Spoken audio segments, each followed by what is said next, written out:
தமிழ்நாடு அரசினுடைய அச்சகத்தில் பணிபுரியக்கூடிய பணியாளர்களுக்கு இந்த தண்டையார்பேட்டை பகுதியில் ஏற்கனவே இருந்த குடியிருப்புகள் குடியிருக்க தகுதியற்ற நிலையில் இருந்த காரணத்தினால் ஏறத்தாழ 70 ஆண்டு காலத்துக்கு முன்பு கட்டப்பட்ட அந்த கட்டிடங்கள் இடிக்கப்பட்டு புதிதாக கீழே வாகன நிறுத்தும் இடமோடு 10 மாடி கட்டடம் கட்டுவதற்கு திட்டமிடப்பட்டது.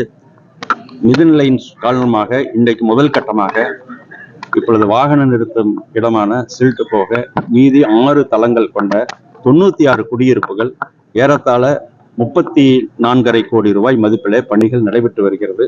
அந்த பணியுடைய முன்னேற்றம் குறித்து இன்றைக்கு ஆய்வுக்கு வந்திருக்கோம். இந்த பணியை கடந்த ஜூன் மாதம் நம்முடைய மாண்புக்கு இளைஞர் நலன் மற்றும் விளையாட்டுத்துறை அமைச்சர் அன்புக்கினிய மாண்புக்கு சகோதரர் உதயநிதி அவர்கள் துவக்கி வைத்தார்கள் திட்டப்பணியை. இது இன்னைக்கு திட்டமிடப்பட்ட அளவிலே முன்னேற்றத்தில் இருக்கிறது. இருந்தாலும் இன்னும் வேகமாக அந்த பணியை பொதுப்பணித்துறையினுடைய பொறியாளர்கள் அதை செய்து முடித்து பயன்பாட்டுக்கு ஒப்படைக்க இருக்கின்றார்கள். மேலும் வருகிற காலத்திலே கூடுதலாக பாக்கி இருக்கக்கூடிய 4 தளங்களும் கட்டப்பட்டால் ஏறத்தாழ 140 வீடுகள் குடியிருக்கக்கூடிய வகையில் அது அமையும். இப்பொழுதுக்கு 96 குடியிருப்புகள் உடன் 6 தளங்கள் பணிகள் நடைபெற்று வருகிறது.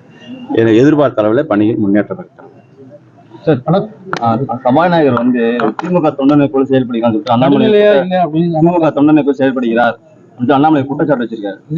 மேலும் அவர் மகனுக்கு சீட்டு வாங்குறதுக்காண்டி தான் இந்த மாதிரி எல்லாம் பண்ணிட்டு இருக்காரு. அவர் மாண்பை மீறிட்டாருன்னு சொல்லிட்டு அண்ணாமலை குற்றச்சாட்டு. அது கடந்த காலத்துல சட்டமன்றத்துல உறுப்பினராக இல்லாதவர்கள் எல்லாம் கொண்டு சட்டமன்றம் நடக்கிற பொழுது அங்கே அமர செய்திருந்தார்கள். இன்றைக்கு நடுநிலையோடு மிகுந்த ஒரு பாரபட்சமற்ற நிலையில மிகுந்த நடுநிலையோடு இன்றைக்கு சபாநாயகர் நடத்தி கொண்டிருக்கிறார் சபையை. எனவே அவர்களுக்கு கடந்த காலத்தினுடைய சம்பவங்கள் மறந்திருக்க வாய்ப்புண்டு. எனவே அதை நினைத்து பார்த்தால் இப்பொழுது எப்படி சட்டமன்றம் நடக்கிறது, அதுவும் குறிப்பாக நம்முடைய முதலமைச்சர் மாண்புகு அண்ணன் தளபதி அவர்கள் நடுநிலையோடு சட்டமன்றத்தை நடத்தி கொண்டிருக்கிறார்கள். நேற்றைக்கு கூட அதிமுக வைத்த கோரிக்கையை பரிசீலிக்க வேண்டும் என்று கூட அவர் மாண்புகு சபாநாயகருக்கு வேண்டுகோள் வைத்திருக்கிறார். அந்த அளவுக்கு நடுநிலையோடு நடந்து கொண்டிருக்கிறார். செய்திகளை உடனுக்குடனும் துல்லியமாகவும் தெரிந்து கொள்ள சப்ஸ்கிரைப் பண்ணுங்க.